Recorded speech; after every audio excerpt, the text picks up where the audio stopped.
Welcome to the Water World, Episode 1. Please subscribe to our channel for notification of the next episode and other new video content. The liquid that oceans are made of. And it fills endless depths. Only few will venture out into the endless open ocean of this vast underwater world. Most of the ocean inhabitants live in the city, as it were, like human societies. Very close together, with friendly neighbors and nasty co-tenants. While dangerous robbers lurk around at the edge of town.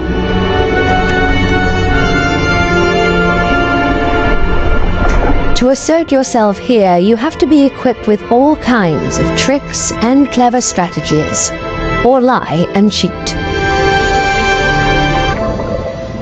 Coral reefs are the largest structures in the world.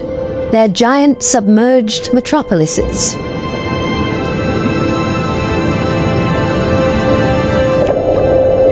Millions of different inhabitants live in these cities.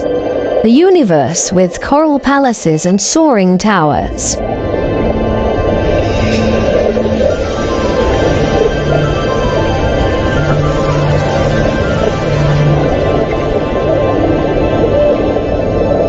Every neighborhood has a chief.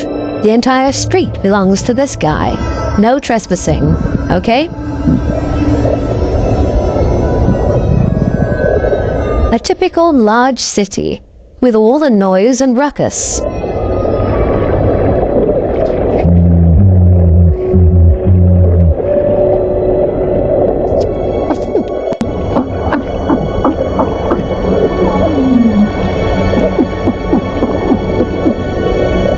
Even this little porcupine fish bleats around. It creates this sound with its swim bladder. Two small harlequin shrimps are nibbling on this blue sea star.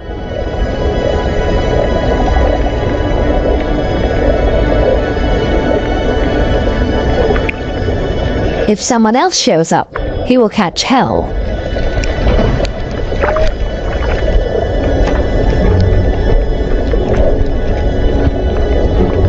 Another harlequin shrimp busy pulling a bite out of a sea star.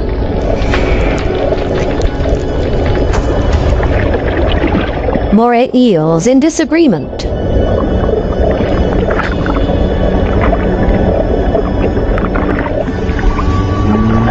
A scorpion fish shuffles across the ocean floor.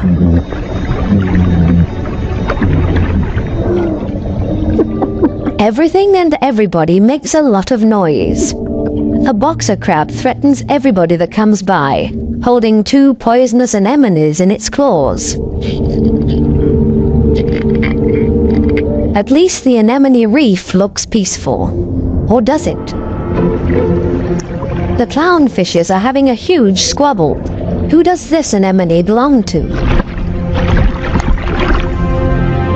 We can hardly see this fish, but he's easy to hear, a crocodile fish. Does this giant puffer fish hear something?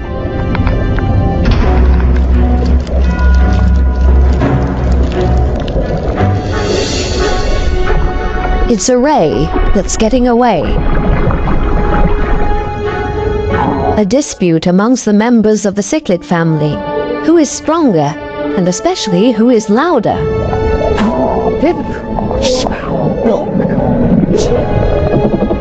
Two Walkman fish are noisily trying to woo a female.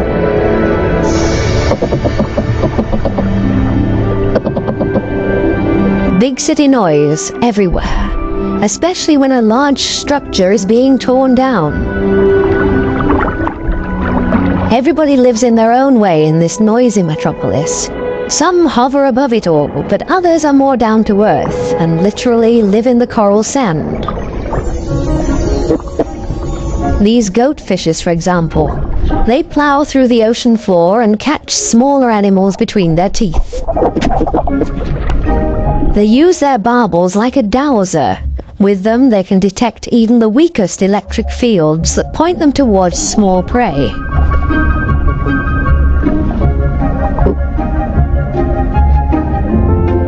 These gobies also dredge through the sand and feed on what they find in there. There's another way of finding prey in the sand. This blue-spotted stingray uses its wings like shovels, and there's always a chance of stealing something. While one works, others just stand by and feed on what's left over, maybe a piece of crab or a mussel. You have to be very familiar with this area to find the best morsels.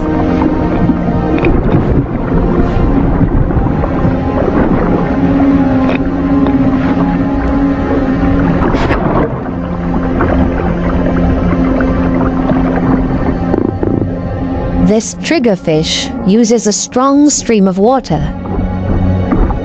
The fish blows away the sand to unearth whatever is hidden inside it. Others are quick to steal whatever they can.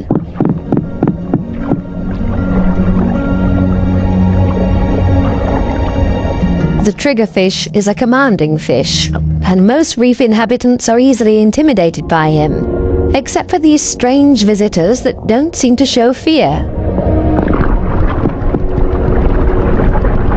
In any case, it's best to cover them up with sand.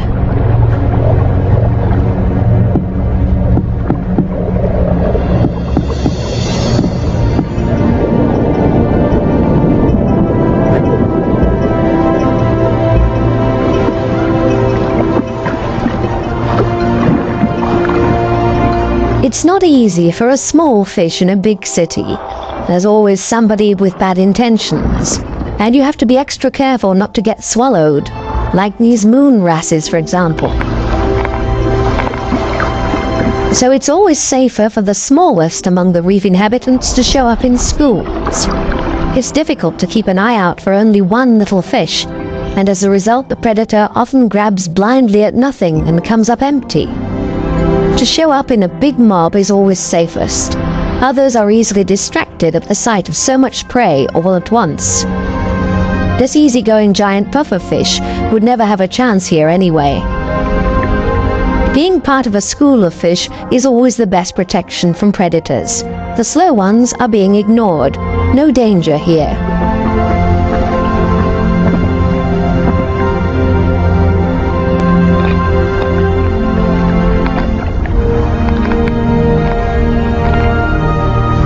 The school distributes the danger.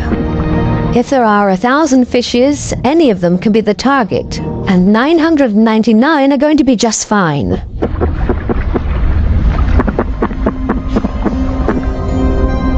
But what about loners, or those that live as a couple?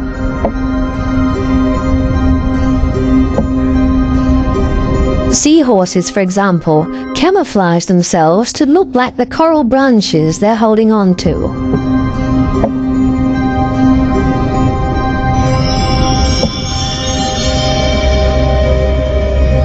Even more difficult to see. Where is the animal here?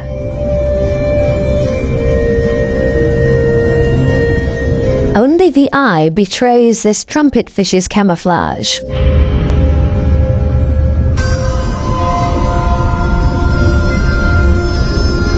They do everything to not look like themselves. Ornate ghost pipefishes. They're inseparable, a couple. The female is already carrying eggs in her extended belly.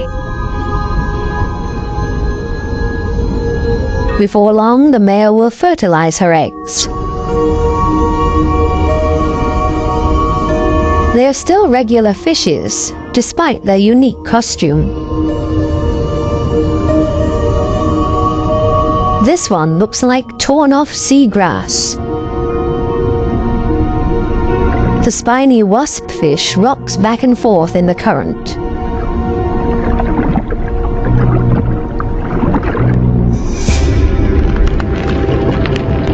Not a monster, but ingenious camouflage. A spider crab that's decorated its head with a sponge. This will deter any predator.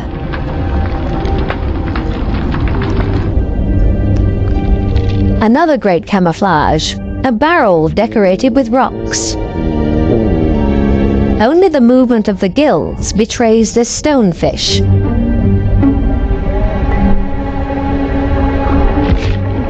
Even a smack with a fin doesn't bother him. The fish knows it will not hurt him. It only shoves him a little further to the side.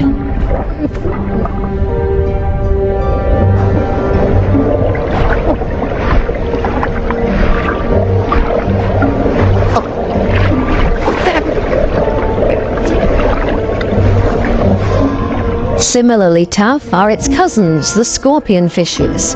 They lie there as if dead, especially when others around them freak out.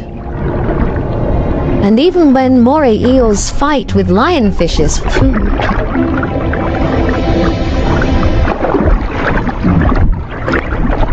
The scorpionfish lies in wait for its chance, and then immediately becomes completely motionless again.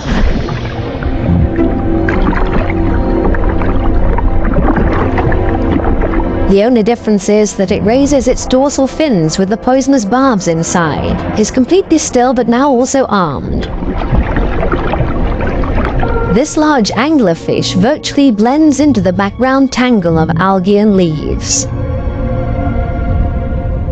Right now, the anglerfish is on high alert. It ejects a large cloud in order to throw off predators. It's not the time to feed or catch anything. Its angling rod is lying flat on the fish's back. The white tip at the end of the rod is used to lure prey. The anglerfish feels threatened by something. Finally, it gives up its camouflage and moves further over, using its fins to float. As soon as the fish retracts the fins, it sinks to the ocean floor. Anglerfishes come in all kinds of shapes and sizes. Their trick is ingenious, using the angling rod as a lure. And every curious little fish becomes dinner. Many animals, including ocean inhabitants, communicate with a mixture of sounds and behavior. Everybody has to look out for their own survival in this metropolis of ocean inhabitants. But it seems maybe not quite everybody does it by themselves. The partner goby has come to an agreement with two pistol shrimps. The goby keeps an eye on things while the shrimps keep maintaining their hole. Larger rocks at the entrance are ideal for securing it.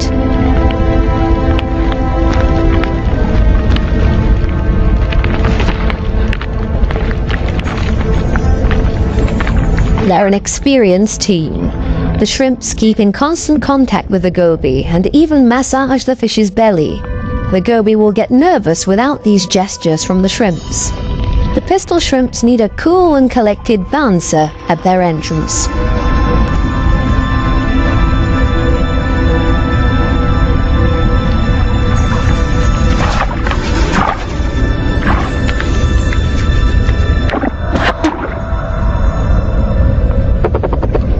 Teamwork. This is where the anemones settle with their poisonous tentacles.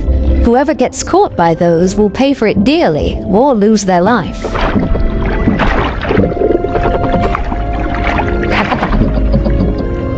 No wonder that there is virtually no one who likes to settle here. The little clownfishes are the only ones that know how to deal with these tentacles. They cover themselves with the slime of the anemone's tentacles and are protected from the poison. The clowns are safe in here, and in return will protect their anemone as well as they can. This seems like a sensible deal. But on occasion, the anemone will pull the tentacles inside its column-shaped body, which means the clownfish's home is gone. When this happens, they panic and look for another anemone that they can hide in for the time being.